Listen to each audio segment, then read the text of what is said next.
BRS లీడర్లకు రాష్ట్రాన్ని పాలించడం తెలియలేదన్నారు కాంగ్రెస్ లీడర్లు. అభివృద్ధి చేయమని ప్రజలు 10 ఏళ్లు బీఆర్ఎస్ కు అధికారం ఇస్తే 7 లక్షల కోట్లకు పైగా అప్పులు చేసిందన్నారు.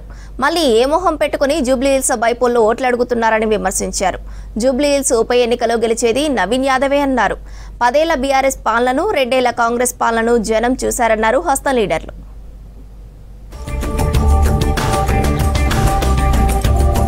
10 ఏళ్ల బీఆర్ఎస్ దోపిడీ పాలనను ప్రజలు ఇంకా మర్చిపోలేదన్నారు పీసీసీ చీఫ్ మహేష్ కుమార్ గౌడ్.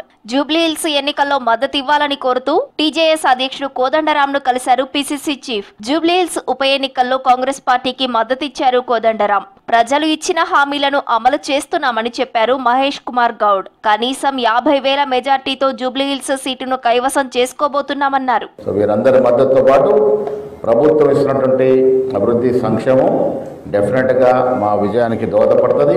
మిత్రపక్షాల మద్దతు, ప్రభుత్వ సంక్షేమం, అభివృద్ధి, యోగ్యులైనటువంటి అభ్యర్థి అక్కడ కాంగ్రెస్ అభ్యర్థి కావడం, ఇవన్నీ ధర్మిలా కనీసం 50,000కు తగ్గకుండా జూబ్లీహిల్స్ నియోజకవర్గ సీటు కాంగ్రెస్ పార్టీ గెలుచుకుంటుంది. ధాన్యం కొనుగోలులో రైతులకు ఇబ్బందులు లేకుండా ప్రభుత్వం చర్యలు తీసుకుంటోందన్నారు ప్రభుత్వ విప్ ఆది శ్రీనివాస్. ఏ రకం ధాన్యానికి 2,389 రూపాయలు, బి రకం ధాన్యానికి 2,369 రూపాయల మద్దతు ధర ఇస్తున్నామన్నారు. రాజన్న సిరిసిల్ల జిల్లా కోనరావుపేట మండలం కనగర్తి, చందుర్తి మండల సనుగుల గ్రామాల్లో ధాన్యం కొనుగోలు కేంద్రాలను ప్రారంభించారు ఆది శ్రీనివాస్.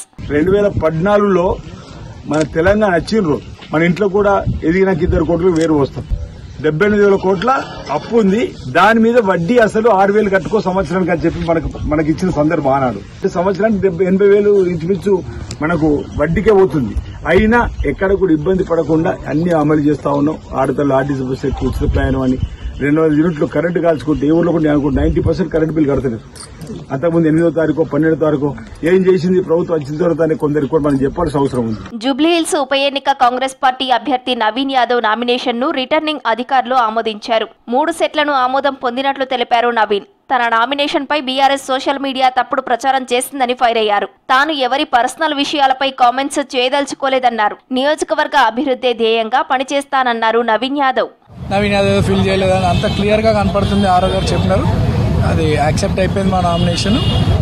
అండ్ ఎవరో ఒకరిద్దరు ఇండిపెండెంట్ వేరే వాళ్ళు రిజెక్ట్ అయినట్టున్నాయి. మేము మాత్రం ఎవరిపైన అయితే ఏం అబ్జెక్షన్స్ రైజ్ చేయలేదు. నామినేషన్స్ మాత్రం మా యాక్సెప్ట్ అయినాయి.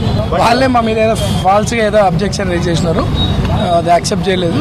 We are very much clear with our affidavit. రాష్ట్రాన్ని 10 ఏళ్లు పాలించిన బీఆర్ఎస్ 7 లక్షల కోట్ల అప్పులు చేశారన్నారు కాంగ్రెస్ కమిటీ ఎస్సీ విభాగం చైర్మన్ ప్రీతం.